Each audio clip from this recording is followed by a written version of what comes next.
বাংলাদেশের সব মানুষের নাম বদলাতে পারে, বইয়ের পাতায় স্বাধীনতা সংগ্রাম বদলাতে পারে।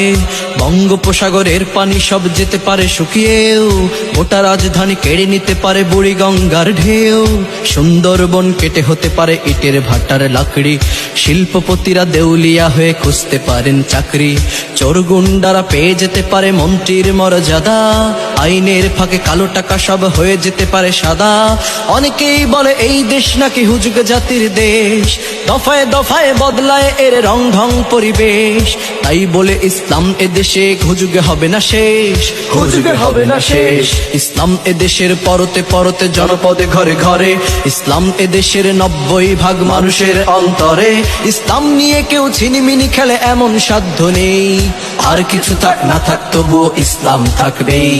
সবকিছু বদলে যাক তবুও ইসলাম থাকবেই, আর কিছু থাক না থাক তবুও ইসলাম থাকবেই। সবকিছু বদলে যাক তবুও ইসলাম থাকবেই।